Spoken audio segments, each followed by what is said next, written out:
Hello, guys. Welcome once again to another episode of Richmond Okezie live chat on Instagram. The last two episodes, we've been talking to entrepreneurs and founders, but we're taking a break this episode to talk to someone who's a very interesting personality. And this is the first episode of the career session, and subsequently we're going to be bringing a mix of founders, entrepreneurs, and professionals to keep our discussion balanced. So I hope that we're all going to have fun today. And Uzi is here. I'm just waiting for her to uh, request to join in, but a little background. So Amaka and I, we went to University of Port Harcourt. I was class 2008, and she was class 2009, and we were both in economics. Okay, she's here, so I'm just gonna accept. Um,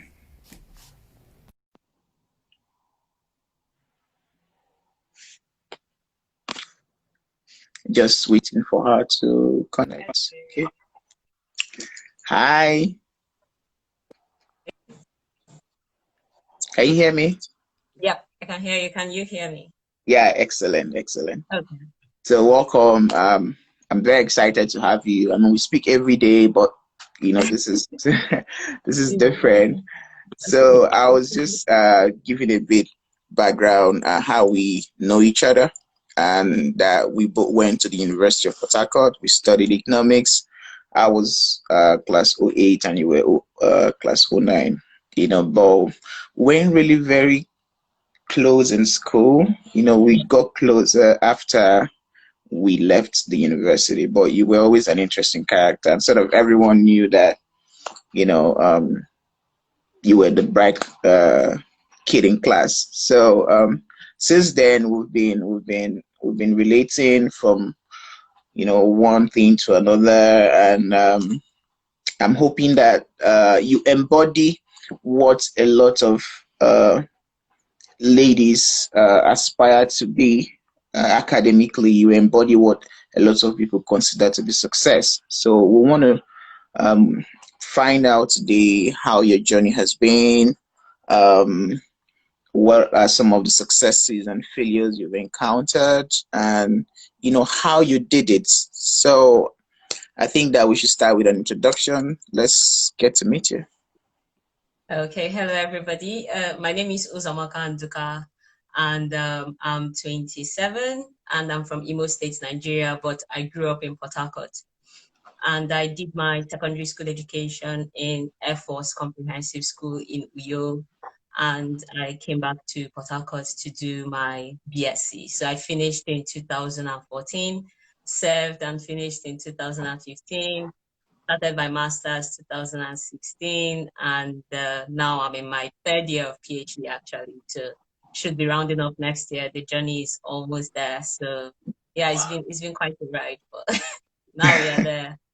Okay, okay. So while we were in school, there was this sort of thing about first class. My class specifically in the department. They used to say, um, last time anyone got a first class in the department was 20. I don't remember how the story when exactly, but it was sort of a big deal, and no one in my set was able to get it.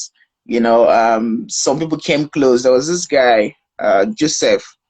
He was Yeah. like the best guy in my class. After Joseph, I was fourth. In in my. But then you came along, and you made it happen, and everyone was excited. So I think that it will make sense if you just fill us in. How did it, I mean, first class? What did you study from morning till night, or so what's the secret? So I think like when I left secondary school, the goal, because my dad always, sung it in my ears from secondary school. He's like, Uzi, when you go into university, you have to try and make a first class because it will just make your life easier. So just try and make it first class. So right from SS2, SS3 was at the back of my head that, when you go to university, the goal is to make it first class. So when I got into Uniport, but I'm also a very social person, I like to do other things, not just read. So when I got into Uniport, I think the first thing I did was I maintained my reading culture from secondary school. So in secondary school, we had night preps and afternoon Yeah. preps and things like that. And you end up reading about 2-3 hours a day. So what I did was right from the first week when school starts, I start reading. I start reading whatever it is in the course outline. And so I used to study 3 hours a day minimum on weekdays. Then weekends, I could do maybe 5-6 hours. Or if I go home, then nothing for the weekend. But every day I made sure I studied at least 3 hours a day. So I did that consistently anyway for the 4 years. And I think my first year was a bit, first year was a bit shaky. So first year was would I say my most average performance in terms of grades? Because I think first year I only got like 3 A's between first and second semester, and then a whole lot of B's. So, and my dad was like, "Oh no, Uzi, you can do better. This will not get you the first class. You have to do better." So from second year, I think I just started studying more. And then, when you're in a system, you understand it better. And yeah, so I think I did that. So I adjusted better. I started talking to more senior colleagues because I didn't do that at all in first year. First year, it was just me and my classmates. But second year, I started Yeah. talking to more senior colleagues. And, I just studied more. And yeah, my results steadily improved. But my best performance was final year, to be honest. Second year, third year was still, in fact, up until fourth year, first semester, I still wasn't sure of the first class. I was still very close. It was like, 4 point something, but it wasn't there quite yet. Yeah. But final year was the year that sealed it. Because I think final year, third semester, I had like, is it 6 A's or something? It was just a really good year for me. And Yeah. so, but I think what I'll attribute to it is just that consistency in reading from the beginning of the term. Because then when exam comes around, I'm not pressured. I don't have so much to go over because I've already been Yeah. reading from the beginning. Yeah. So that's what I would really put to it. And then obviously my parents. Yeah. Okay. Okay. That's amazing. So, you planned ahead. I mean, from SS2, you had it at the back of your mind. I want, I'm going to make a first class. Your parents sort of, pushed you Yeah. towards it. They were Planted the seed, yeah. exactly. And immediately you got into school, you hit the ground running. You planned 3 hours every day. You, kept on your toes and watched your performance and adjusted, and that's it. Yeah. Okay. Okay. Amazing. Amazing. So you also met, was it, I guess that was a good precedence leading towards your master's, because you also met a distinction in your master's. Yeah. Studying abroad looks very easy when you're in Nigeria. You see all these pictures of almost everybody I know who studied in the UK. They almost always have a distinction. So in your head, you feel like it's guaranteed, but it's actually not. Then you Okay. come and first of all, there's the culture shock. It's a different system, a different way of doing things. And then the hardest part is covering the gap, because when you graduate in Nigeria and then when they graduate abroad, there's a gap already from where you stopped Exactly. and where Yeah. you are. So you have to put in extra hours to cover that gap, catch up first, and then keep up with them. So I think that reading habit I had established in Uniport came in handy because I was already used to studying extra hours if I needed to. And then obviously that you make friends who are also, who have the same goal as yourself, so that, they Yeah. can call you and be like, oh, let's do this, let's do that. And it's just nice to have that support system. As I think I forgot to mention that to Uniport as well. It's good to have that support system, whatever it is, family, classmates, friends. It's just good to have it. Yeah. So when I started my master's, it was quite interesting in the beginning. I remember my first day in class. I got there and it was like they were speaking Latin. It was economics still, but it was like Yeah. Latin. Talking. But yeah, after a while, it gets easier. And then I think another thing for Nigerian, well, any international students studying abroad is to do the extras. So in my university then, they had this thing where you can choose to answer past questions and submit it to the lecturer before the exam, just to get feedback on your writing, feedback on anything. And most Yeah. home students, British students wouldn't do it because, they are used to the way things work. But an international student, it's best you do it because then you get feedback before the exam. So when I took those opportunities, I would always write those things and send it to the lecturers, and I'll get feedback and be like, oh, this was not very clear. This was not very clear, because the way we are used to writing in Nigeria is really different from the way they Different. write here. Yeah. Yes. So I think that's another thing that is very, just take every opportunity it is to learn along the way before the exam actually comes proper. Would you say that the toughness of the Nigerian system makes it easier for we Nigerians to adapt and adjust and perform better abroad? I mean, academically, because I mean, in Nigeria, everything is against you. It's like, the lecturers are against you. So you go to night classes, like you're naturally predisposed to work harder, and then you enter the system and everything is as it should be. The system is supportive. So would you say that Yeah, that actually helped, I won't lie, because the thing is, imagine a person who is used to training running in a pool, and then you take the person out of the pool and put them on dry land, they'll just take off.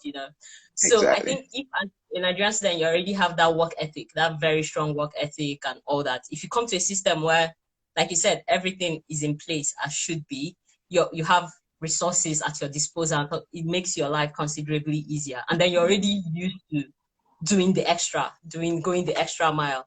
And then here you go the extra mile and it actually pays off. So I think, yeah, you just have a lot of resources available, like a lot of resources available. There's help at every corner. So that really Yeah. helps. Yeah. Okay. So masters done, then PhD almost done. Your masters was in economics and econometrics.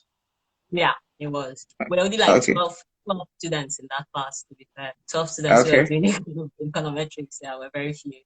So was it always clear to you that okay, first of all, before I ask that, why did you've never, you've not sort of worked, you haven't done any Mm-mm. professional job per se. Was it always, what prompted you to just go for your masters immediately? You were done and now PhD. Like what's the I think it's because of the kind of jobs I have in mind to do. So it goes back to secondary school as well. My dad has always been like, if you're going to do this, you do this, aim for international organizations. And even from my year one, I already started looking at jobs in international organizations for economists. And okay? most of them, minimum requirement is PhD, close to completion of a PhD, almost have your PhD. Or you have a master's, 3 years working experience, 4 years working experience and stuff. So I looked at it. The two things I really want to do is like, economic policy and things like that, or academia. In both of them, I need a PhD. So I think I already planned my career path on this way. For other people, it's different. If something you want to do does not require a PhD, then don't get it. Do you understand? Okay. But I knew that anything I want to do career-wise in the future requires a PhD. So I didn't see any need to put it off. I just tried to just do it at once and I get the career done. Okay. So what are some of your I mean, your PhD is almost done. When you got your first class, your bachelor's, I'm sure you were very excited. You won a lot of awards then. Your masters, you were very excited. So what are some of your, if you look back, what are some of the moments that you're proudest, your proudest moments?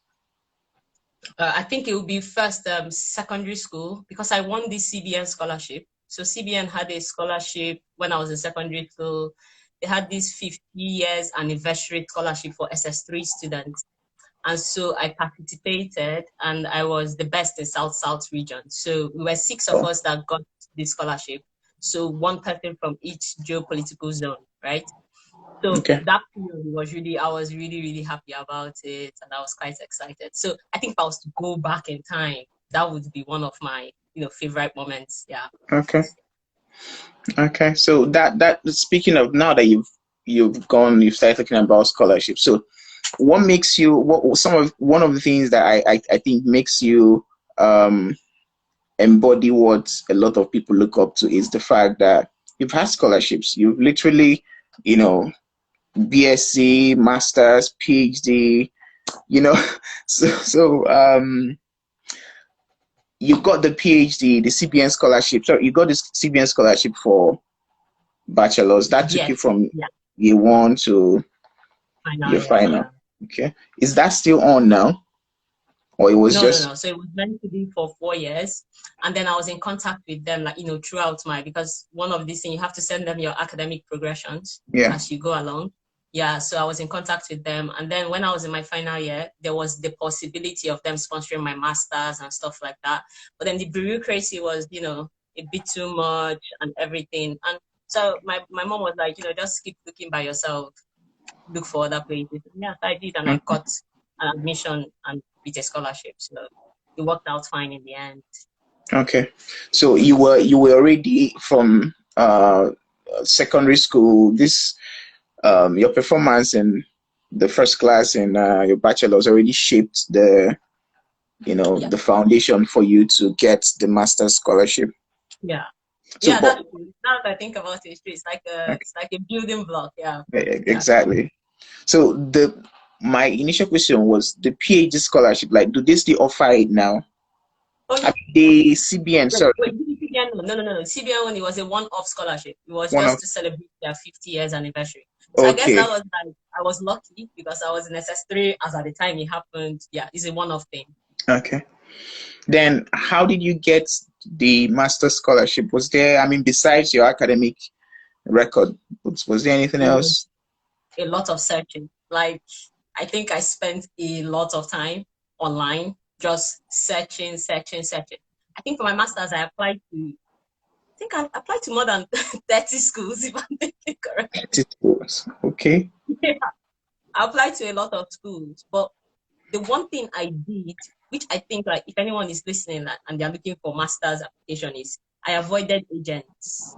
I don't know how people feel about this, but I actually avoided agents. And why I did that was because agents are agents. They won't take the time to look at what scholarship that are, given by the universities that you are eligible for. It takes time to actually do that. Exactly, it does. And Yeah. yeah, so they'll just, do the basics and get you an admission and that's it. But when you look at it, there are so many schools that have like, school funded scholarships, not just scholarships by international organizations like Yeah. Commonwealth, evening. Yeah. There are universities that offer their own scholarships, especially universities that are highly ranked, right? So what I did first of all was I started from the ranking. I was like, oh, best top 20 schools for economics. And I started from there. And then I went Okay. to each of these schools, their websites, and I checked what scholarships they had for African students that Nigerians were eligible for, and what requirements you need, when the deadlines were. Yeah, so I started working my way from there. Any school that did not have scholarship, cancel. Yeah, but I was very methodological.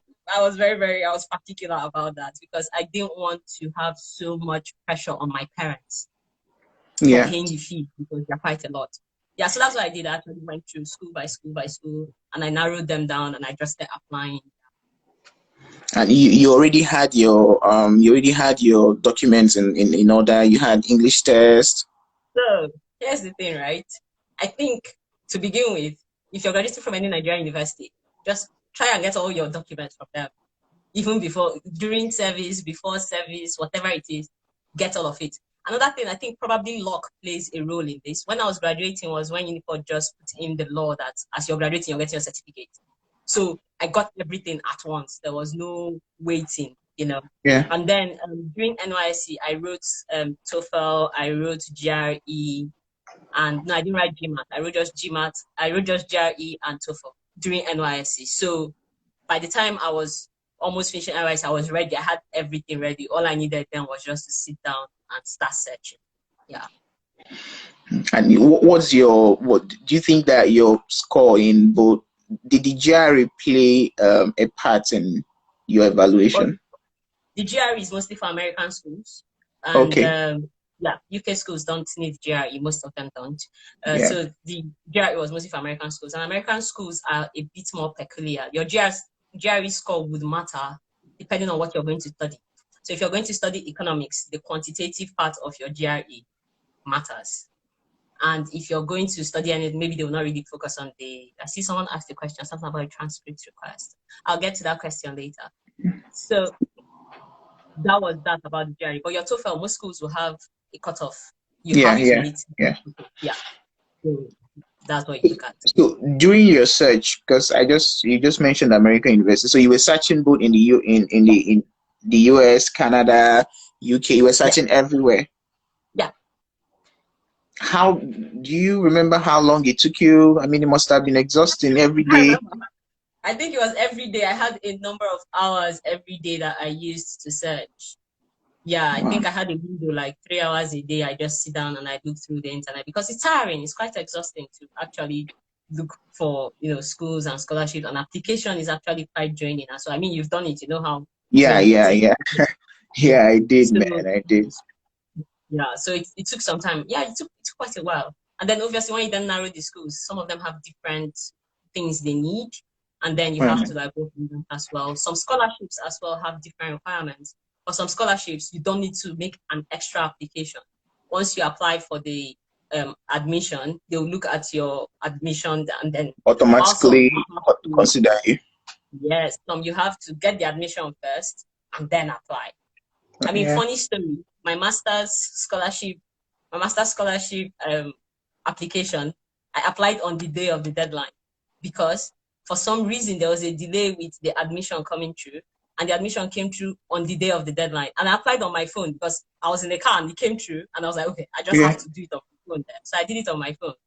So yeah, you just have to know what it is. Okay.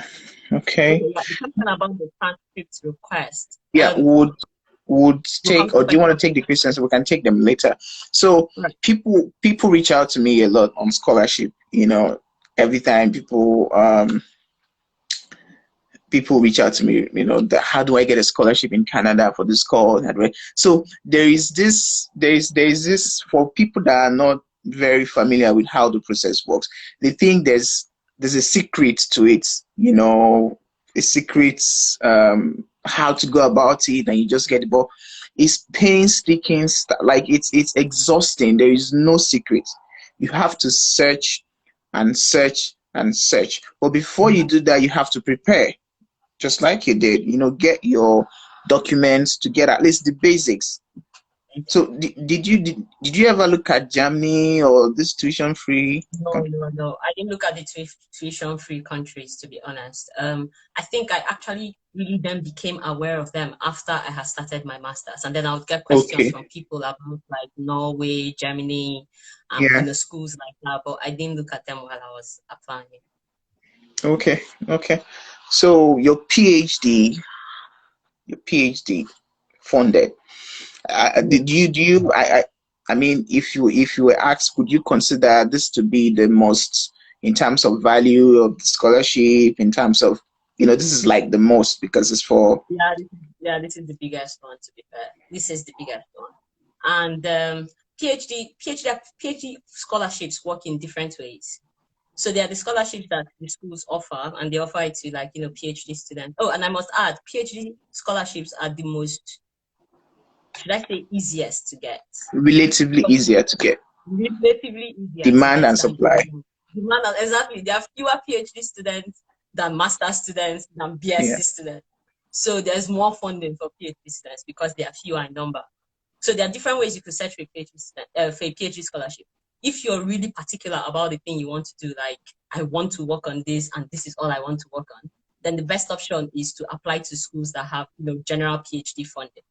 If you're not Okay. too particular, if you're not too rigid about what you want to do, then you could apply to what we call funded projects. So someone already has gotten money to run a project and they need a PhD student to work on that On the specific portrait. project. Yeah.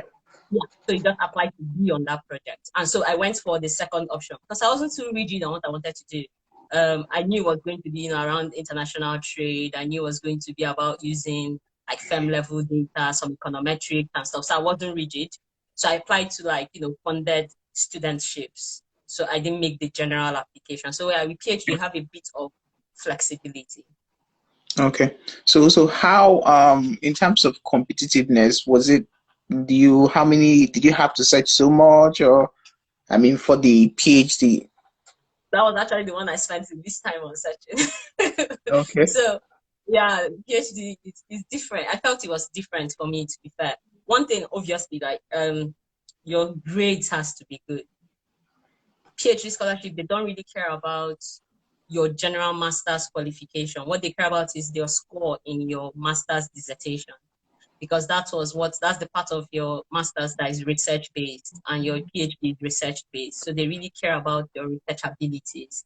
Yeah. So most universities would want you to at least have a distinction in your dissertation, not necessarily in your master's as a whole, but your dissertation specifically. Most people would want you to have that. So it becomes a bit more difficult to then get scholarship if you don't have that. Do you understand? It's not impossible, but it just becomes a bit more difficult.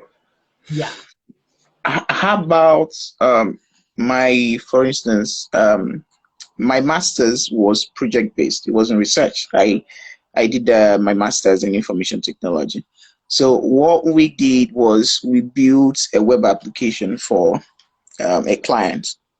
Yeah. So, and there are some that are not, research based. They are rather project based. So I think in such is it still the same thing? No, it's slightly different because you did a project-based one. But I'm sure throughout your master's, you must have done something research-based, even if it's like a research paper for an assignment or whatever. Yeah, we did that, but there wasn't a sort of a formal research anything. We did assessment and all that. In a case like that, you'll be better off going for the funded studentships, because then you can see what project it is they're trying to work on and you apply for that project. And if your portfolio fits into what they're looking for, then your chances are higher. Yeah.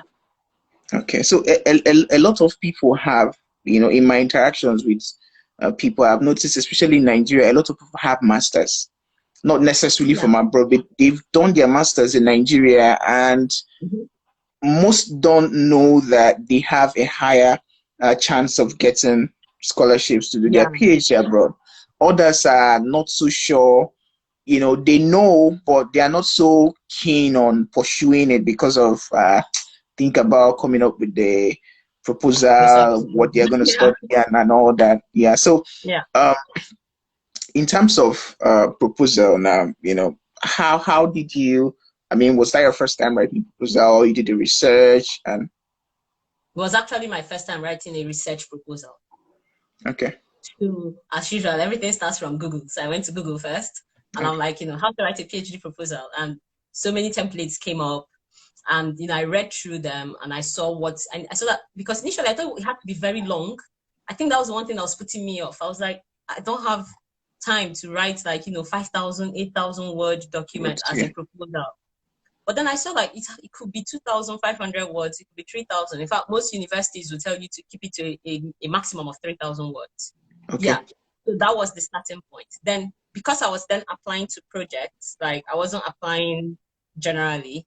Yeah. So what I did was I had a research proposal that I tweaked per project. Okay. Yeah. So the basis is the same, which is econometric modeling and stuff. But then the specifics changed by project. Okay. Yeah. So I'm in Nigeria. I've got my master's in whatever field. Yeah. There are PhD opportunities all over the world, funded PhD programs. I can either search by general funding that the university has, or I can search project-based, or whichever one you choose. Whichever one you choose, you still need a research proposal. A research proposal. Okay. Yeah. I go online, I search, I find templates. Yeah, but then you have to fill it with your own idea. So for instance, if you're in economics and you want to research inflation, this is just an example, you would have a PhD proposal centered around inflation, what exactly it is you want to research. And then if you are going with the first route, you just keep sending out that proposal to universities. If you're going the second route, you have that proposal, and then you tweak it according to the project.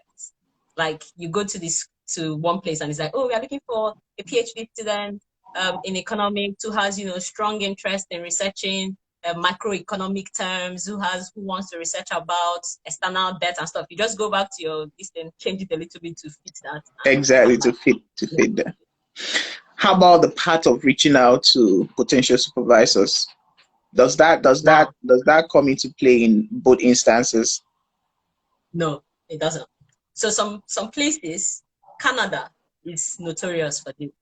Even for master students, Canada would want you to reach out to potential supervisors. Okay. It's just the way they work. Countries like the UK, it varies. Some schools will just tell you apply. If you get admitted, they would assign you a supervisor, so you don't need to reach out to anybody. Yeah. While some schools would be like, oh, we want you to have a supervisor before you apply. And then some other schools, if it's like the project-based one, then obviously you have to talk to the You have to person reach out to the who is person. in charge of the project. Yes. And that's the person that will interview you, not the university Not anything. the, The person yeah. in charge of the project would interview you to know if you're suitable for their project. And then the person will encourage you to apply, and the person will inform the university, oh, I'm ready to take this person as PhD student and stuff. And then it's all done. Yeah. But then that would, like I said, it differs school by school. Some schools will want you to have a supervisor first. Some will just ask you, who do you prefer to be your supervisor? So in that instance, you must have looked at the academic staff in that So, yeah. department. In that, yeah. Yeah. So, but some schools will want you to secure one first before you start First applying. before. So you have to check to know what it is. Okay, so you have to know what's the prevalent, what goes on in the Yeah. school, and Yeah, but okay. every information is on the website, so you don't need to Oh, call anybody or anything. You just go to the website and you find everything. okay, amazing. So, the UK, there's been developments regarding study visa, point-based Mm-hmm. immigration, and all that. So before now, people didn't like the idea of coming to the UK because at the end of the day, you gotta go back. But Yeah. right now, you get to stay from mid next year. If you're still here, you get to stay for 2 years. So, but in my opinion, I think that the job market here is very skill based. You know, Mm-hmm. it's skill based, and somehow it's not so. Um, it doesn't. How do I put it?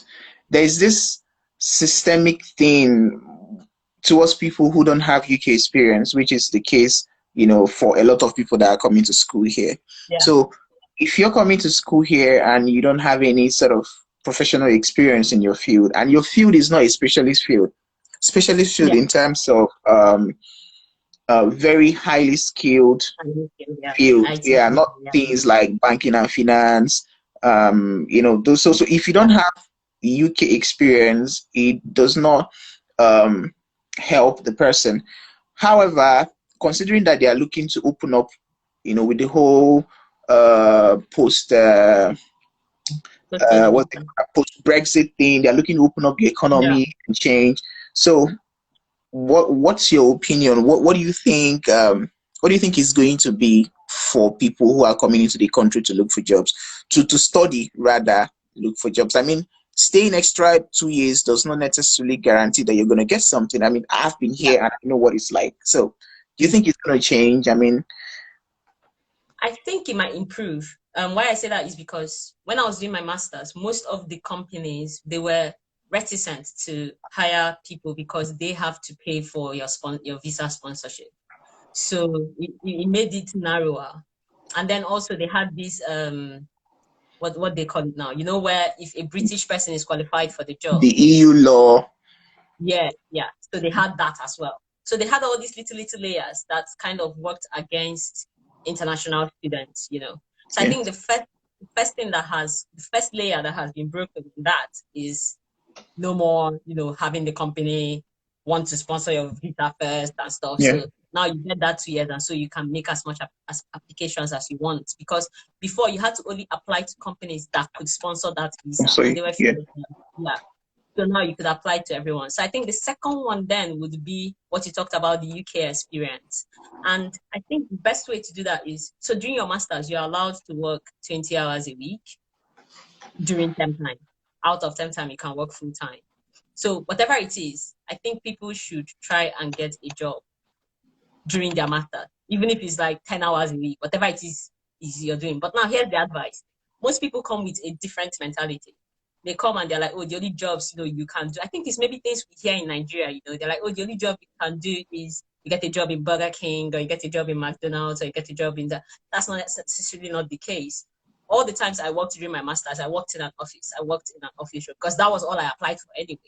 So, but it's like having that back of mind that I can do this kind of jobs. I can apply for this kind of jobs. And you said I didn't have any like mad working experience from Nigeria. So it wasn't like I had so much work experience that I was coming to work there. But whatever it is, just try and get something that is like, oh, I was employed by a UK organization. I was employed by, it will make your applications easier when you then get into it. Because what you talked about being specialized is very true. PhD students probably have it a bit more easy because you can apply to a university and they're like, oh, you have a PhD from the UK. Like it's Yeah. good. Other people, master students, and if you're in like banking, finance, and stuff like that, it's more generic. So it's harder. And you're not the only ones applying for these jobs. There are other international students from other countries applying for Yeah. them as well. Yeah. Yeah, I think now it's just I agree with you. I also think that location matters. The part Yeah. of the UK where you are, there Yeah. are places that have a lot of opportunities more than other places. So Yeah. if one wants to come over to study, it's very important to take note of where Location matters. Like it matters exactly. a whole lot. So now, for instance, there are cities that are student cities. But when I say student cities, it's like their economy strives on having students in Students, them. yeah. So they are more student friendly. They have lots more student jobs, than, for instance, now I'm in Birmingham. Birmingham is a different city. It's a bigger city. So there are more people here that, and it's not a student city. So if you're applying for jobs, you're competing not only with students, you're competing with regular folks. So it's different. It's like trying to job hunt in London. It's a different city. And then, I think people who are coming to school here as well should also look at the city you're going to, because a lot of people be like, oh, as long as it's not London, it's fine. London is expensive. There are other cities that are way more expensive than London. Yeah. So you have to do your research. So there's a lot of consideration to go into so many. There are lots of considerations to be Yeah. done. The city that you're studying, the school, the quality of the program, the relevance of the course to yourself and to the the UK And the environment or fun the is UK job imaginable. market. It's fun is imaginable. Exactly. Okay, so what's the? I mean, you're almost done with your PhD. So what's Yeah. the future looking like for you right now? So currently I work as a research assistant in my university.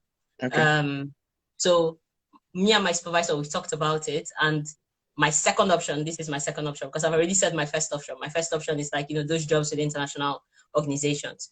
So my second option is actually getting a research fellow job because I've looked at it and I think I would want to do that first before I go into full-time teaching.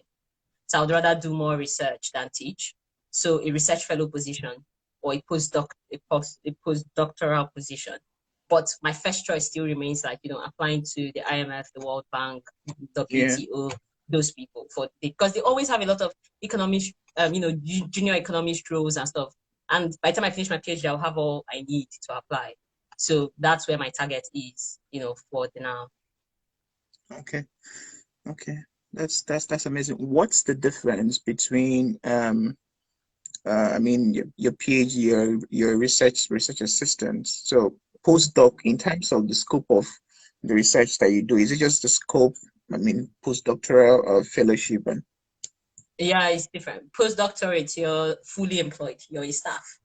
okay. So as a research assistant, because I do it as a student, it's considered like a student role.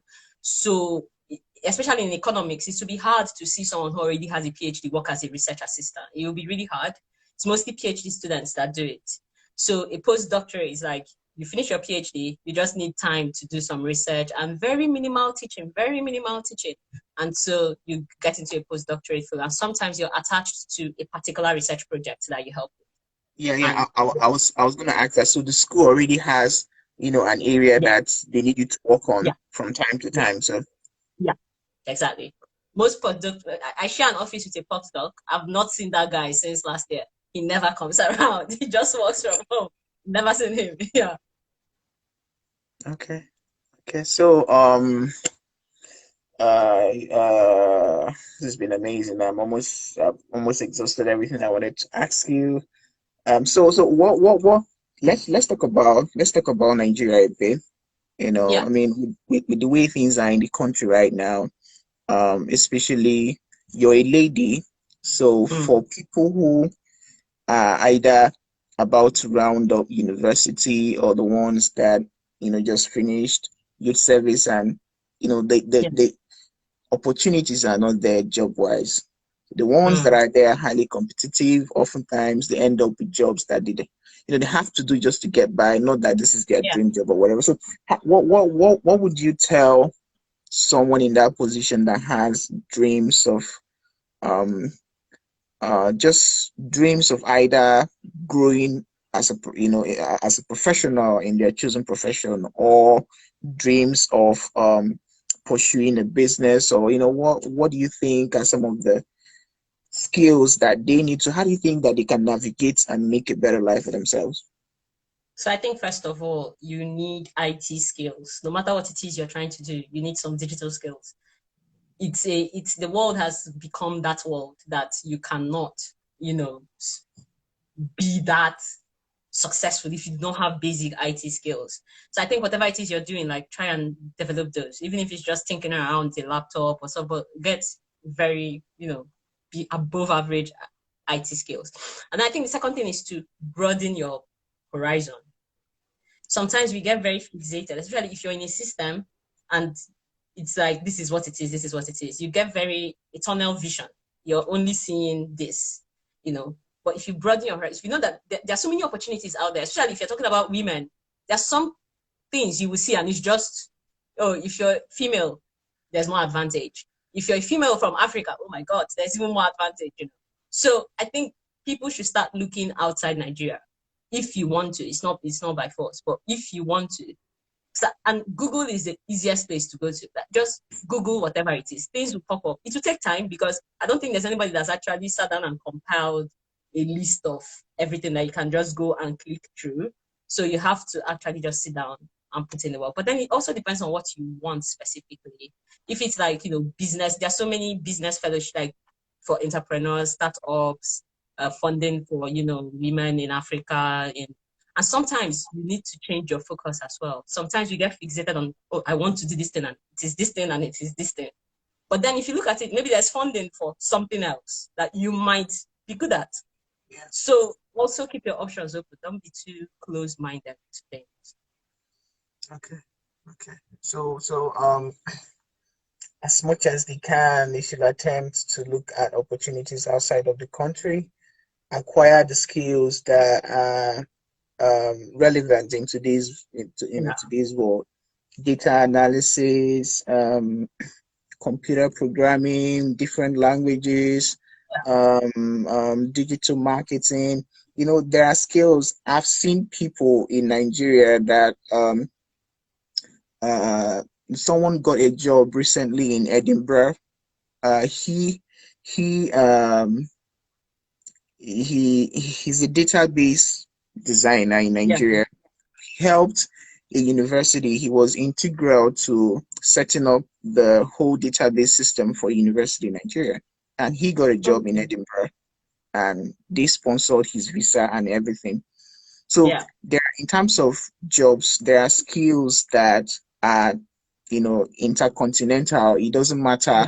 where you get those skills. As long as you're good in doing those things, you can go wherever and they'll still, pay Mm-hmm. attention to you because you're good at what you do, you know. Yeah. And just like you said, there are more opportunities for an advantage. I mean, in Africa, it's your disadvantage in Nigeria being a lady because Yeah. we know how things are back home. But over outside of the country, there are opportunities for women because, and then being Yeah. from a minority in Africa, there are more Yeah. opportunities for. So one needs to be on the internet, search out these places, whether it's masters, whether it's whatever it is, just spend time and look at those things, and then keep uh, your have your checklist, checklist of documents that you're going to need to travel or to Yeah. make the applications, your passport, your English exam, you know, Yeah. those things. Okay. Okay. So are you looking at, I mean, the issue of brain drain, people like you, someone like you, as smart as you are right now, stay in the UK, Already the way. you get your job and you Yeah. start contributing to the economy here, the continent Mm. here, and then back home. So are you looking at someday going back to, Yeah, yeah, I for mean, sure, for not sure. not someday, I mean, not like 20 years, but do you have any In plan the of? near future, like I'm very Nigerian. Like I love Nigeria as a country. Do you understand? I just know that where I need to be, I can't start out in Nigeria. So I need to start out somewhere else, but then still maintain those links to Nigeria. Because for me, I'm all about like, giving back. Because I mean, in the end, that country is a vibe. It's on a different level. And I think if we can fix certain things in your own little way, like make little changes, even if it's just educating people. My supervisor from my master supervisor, he's from Ethiopia. And every year, every summer, he goes back to Ethiopia and runs like a data analysis class for free to people. And he just does it every summer like clockwork. And for him, it's his own way of, empowering people. So yeah, so we can do it. Some people, you don't necessarily have to be in the policy making. No, just in your own little quota, do that. If you can run a camp for girls to help them find admission, you can run a camp for undergraduates, whatever. Just do it, and that's something I definitely would do. Okay. Do you have a specific area that, you are passionate about, or any type of project you have in mind that you want to run on? I think mostly the thing I'm good at, which is like academics and stuff. So Okay. yeah, it's more around like academic empowerment because I can't really teach anybody anything about like skills acquisition and stuff like that. So yeah, if anything I'm going to do is more about like how to find things when you need them and resources at your disposal because there's quite a lot. And even like for undergraduates, especially undergraduate students, do you know, sometimes I look back at all the months we wasted when ASU was on strike and we're just chilling, waiting for ASU to come back from Yeah. strike and stuff. There's so much you could do that time. Yeah. So for me, it's all about just those little gaps. And I forgot to put something, but it just came to my mind now that we're thinking about project. So, do you think that there are certain, I mean, different scholarships have different considerations, different opportunities in terms of evaluation criteria and eligibility. So, um, I think that there is also a place for projects. Yeah. Not just academic excellence. There's a place for project-based consideration. Come If on. you've Yeah. got a passion for something, especially in Yeah. the areas of development, in the areas Mhm. of Yeah. those kind of fields, so if you have a project that something that you're passionate about, the girl child education, Yeah. environment, pollution, policy, public policy, open data, all this, being here this few years, I realized that they love social enterprise. That's Mhm. business ventures that are aimed at making the society better. So Yeah. if your idea is based around helping people, building the society, they would want to people would want to listen to you and pay attention and help you. Yeah. So there is this sort of mindset when it comes to starting projects in Nigeria. People always want to start big. They are waiting Mhm. for that time that you're going to hit it big, and you just but Yeah. it never Start. happens that way.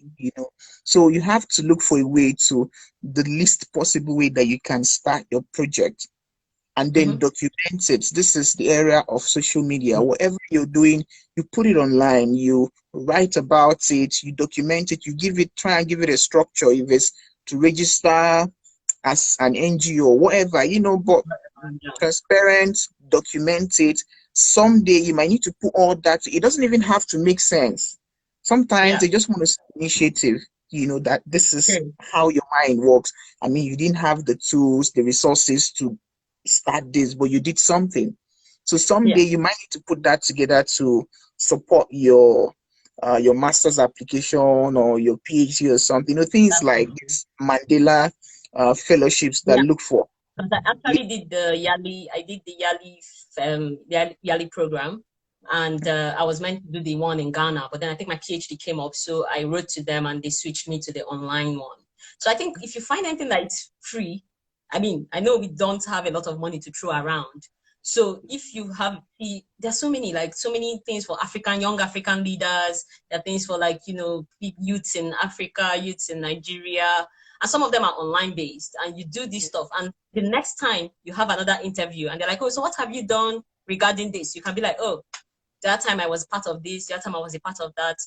And I think when abroad, volunteering is a thing as well. Like if you volunteer for, because I did a volunteer project, and that project was what helped me get into Yali as well. So it's a thing that whatever opportunity comes up, my dad says it sometimes, he's like, just keep applying. You don't know which one would work.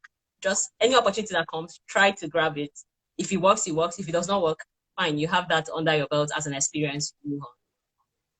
Okay. Okay, just as a way of rounding up, I remembered you before you left the country, you entered, you started freelancing. Oh yeah. Yeah, it's a way of, and you were able to make some cool money from that, if I Yeah, remember. yeah.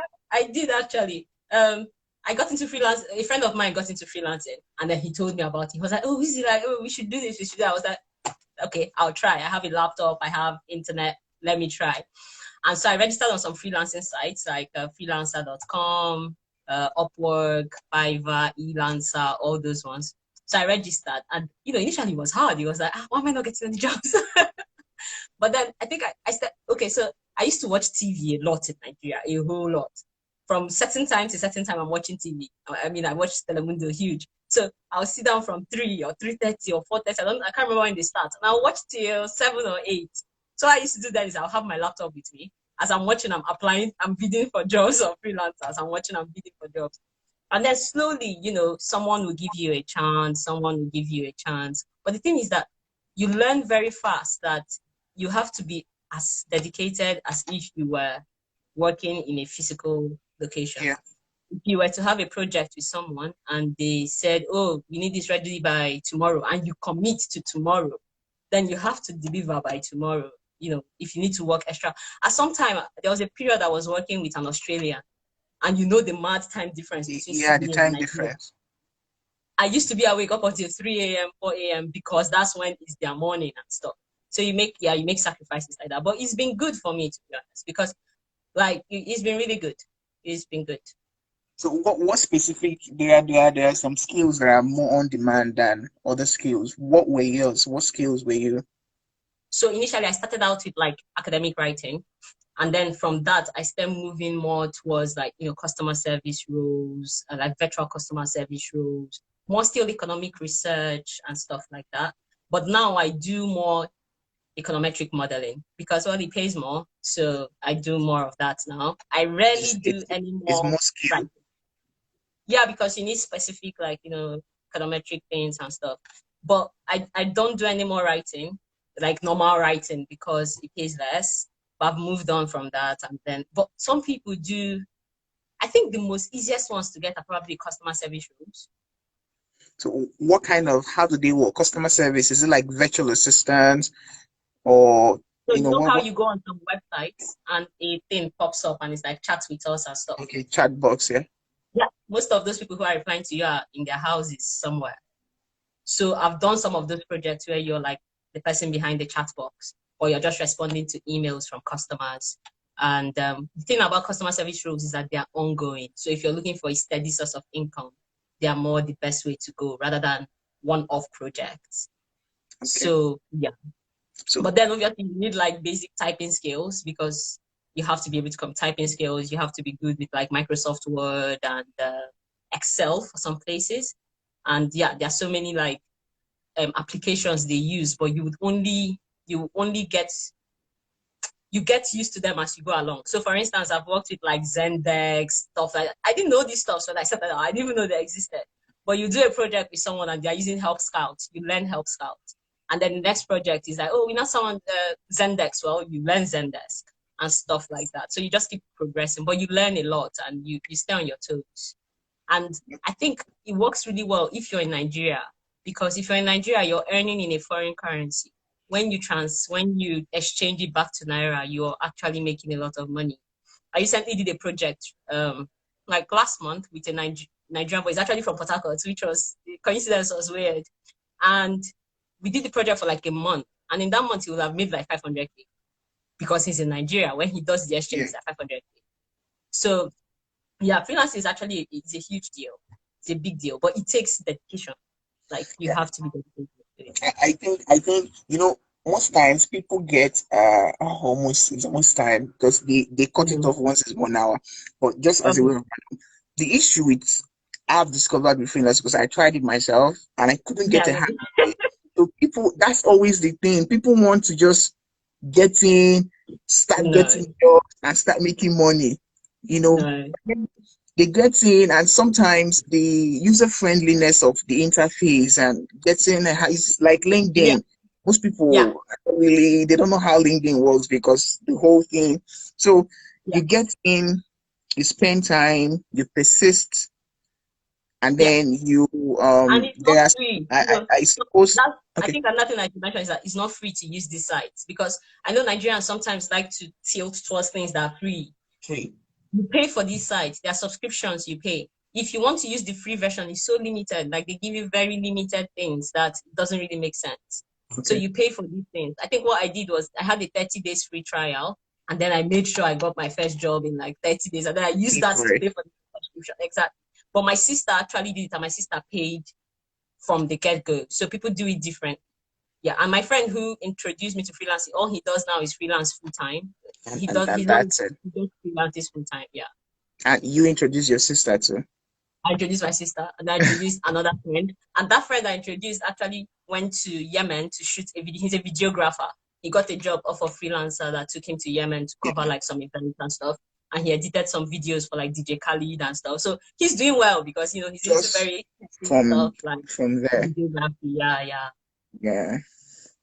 Okay, well, it's been an interesting conversation and chat with you. It's almost an hour, and they're gonna cut us off, and Yeah. so the video is going to be saved, and so people can rewatch it.